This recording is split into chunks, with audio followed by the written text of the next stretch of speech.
Hi, I am Dr. Z, greeting you in light, love, peace, and harmony. This video is to introduce you to my goal achievement system. Now, most people know about setting goals and the importance of setting goals. But would you agree with me that just because you set a goal doesn't mean you're going to achieve it, right? I mean, how many people set New Year's resolutions as goals and then they don't follow up, follow through? Many people. And maybe that's the case because they don't have a system. Or maybe it's the case because they only have their head involved in the goal setting and not their heart. And I found in 16 years of using this system, it's critical that you have your heart, your emotions, your feelings involved in how you achieve your goals. Because it's the emotion that drives our behaviors. And it's the behaviors, the action that gets us results. And so this system we're going to share with you addresses these two problems. Are you ready? Okay, let's go. So step one is defining the goal. And you've probably heard about the SMART system. I call it SMART-E. First thing you want to do is make sure that your goal is specific. Got to be specific. What specifically do you want to accomplish? You got to write that down. And then, second part of this is it's got to be measurable. You need to have a number, either a whole number or a percentage of increase or decrease to make it measurable. Third, it's got to be attainable. It's got to be something that you believe that you can achieve. Because what happens when we pursue goals that we don't believe we can achieve? We quit. We don't pursue it. And belief is vital. It's so important. So, in fact, your best goals are between being attainable, you believing you can achieve them, and also them being the next step, which is realistically high. Something that's going to challenge you outside of your comfort zone, right? Because when we get too comfortable, there's no need in us trying to do anything else. We just stay stuck and wonder why things aren't changing. You know, Albert Einstein said, you keep doing the same thing and expect different results. Well, that's the definition of insanity. So you want something that's going to challenge you, make you a little uncomfortable. And maybe the more uncomfortable, the better it is for you. And then the last, next to last, is the T for a target date, including a month, the day, and a year. And I add a Y onto this because the goal must be yours. You know, not your mama's goal, not your spouse's goal, not your supervisor's goal, but your goal. Because you're motivated or will be motivated to achieve the goals that are important to you. So an example would be, let's say you want to earn an additional $10,000 by month, day, year. That type of statement includes all of the criteria we talked about, as opposed to saying I want to make more money. If it's vague, then you get nothing. Or you might say, attain my ideal weight of such and such a pound by date, month, year. Again, you may not know exactly what you want right now, but the point here is that you define your goal by this criteria. Now, step number 2, my rewards and benefits. These are the whys. Why are you going after this goal? Why do you want this goal? And you want to brainstorm 6 of them. You want to come up with 6. So the way you do that, the first question is, what is the first reward that comes to your mind that you will achieve, right, by accomplishing this goal? And you write that down. Then you look at that first reward and you say, what is the reward that's going to come from the first reward? And then that'll give you the second one. You write that down. And then you ask the second reward, okay, what is the reward that I will get from you as a reward?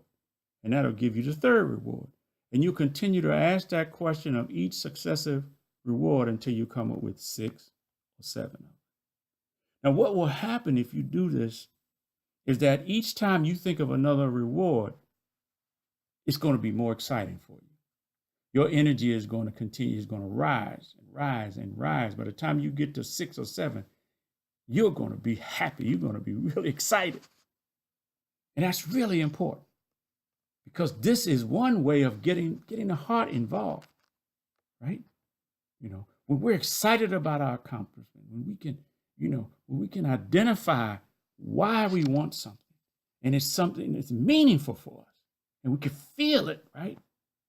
Then that drives us to sustain effort. So once you list those 6 or 7 rewards, then I want you to, next to them, write what is the specific details of what do they look like to your 5 senses. What about achieving this reward? What does it look like? What does it sound like? And if possible, what does it taste like? What does it smell like? What does it touch like? Write those details down because freedom is in specificity. And the more specific you are around these rewards, the higher your energy is going to rise. Again, your heart and emotion is involved. And I suggest you look over these rewards and these feelings and things every day so that you can maintain that high vibration as you take action towards your goal. Now, just because we have this high vibration of benefits is not enough to help us make a decision. It's enough to keep us in action, but it's not enough to help us make a firm decision. So this takes us to step 3. You're going to write my 6 negative consequences. What will it cost you? What will you lose? What are the negative consequences if you don't achieve the goal? And you ask that question and you'll come up with the first answer that comes to your mind. Then you ask that answer, what's the negative consequences of number 1? And that'll give you the negative consequence number 2. Then you ask number 2, what are the negative consequences of you? And then that'll give you number 3. And you continue to do the same process until you reach 6. 6 is important. Have the discipline. This may be uncomfortable for you, but if you hold the discipline and be honest with yourself and look inside and respond to each of these questions for each of these consequences, you will discover something very, very important.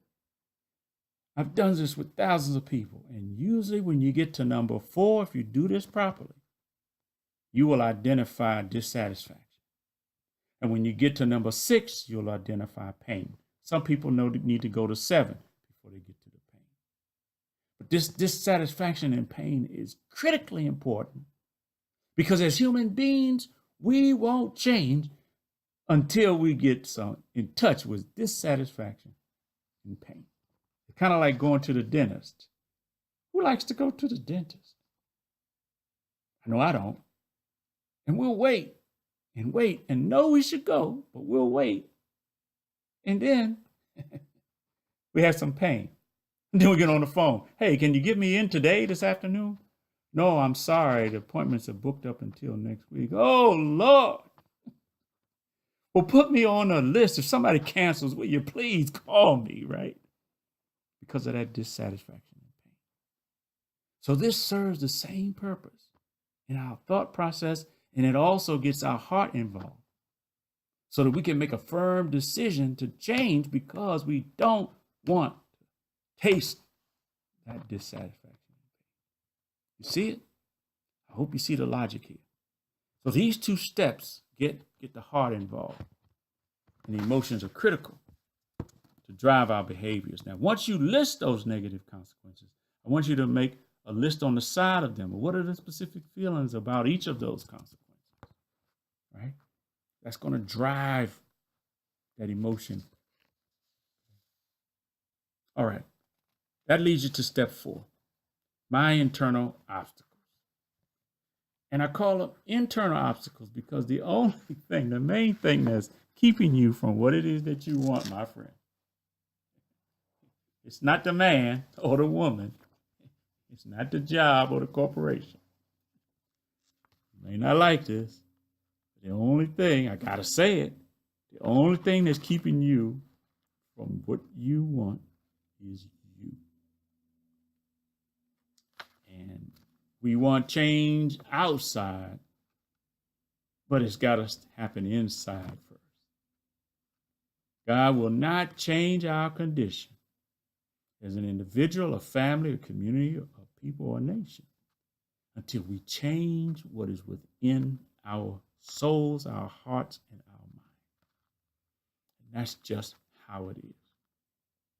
So this step is looking at internal obstacles.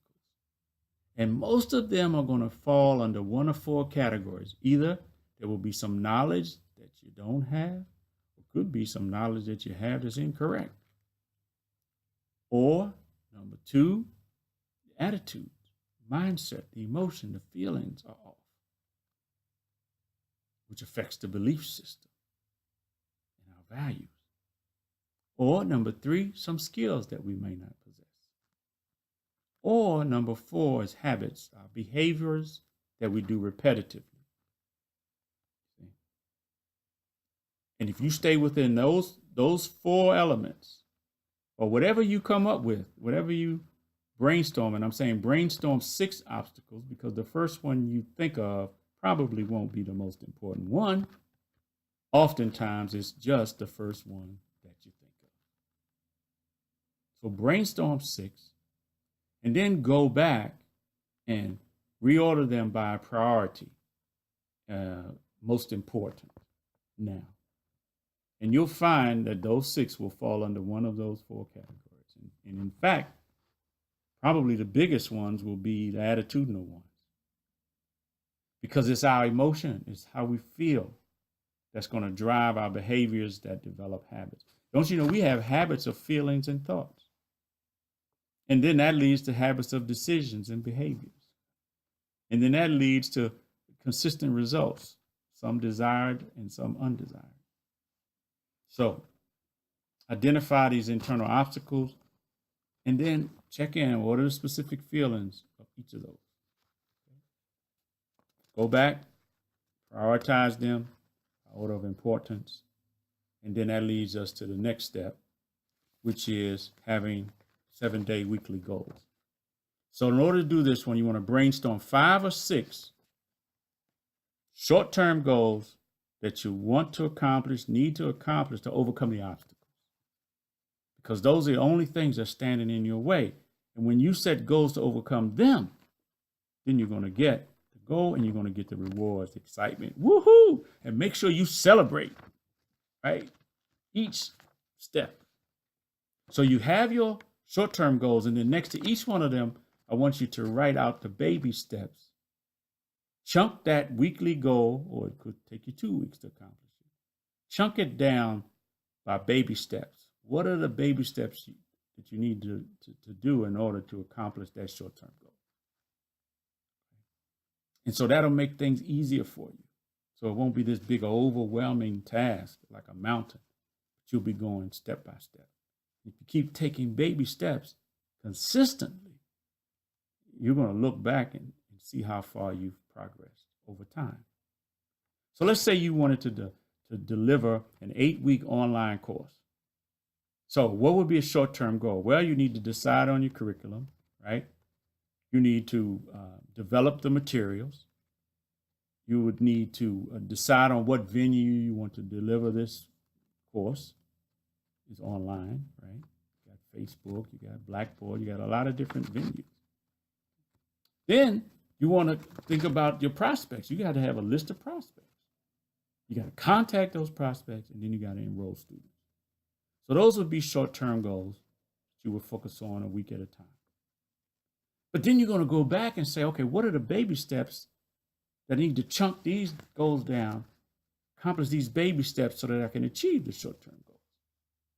So just give you an example on the first one. To determine your curriculum, you might need to have a baby step of doing some research.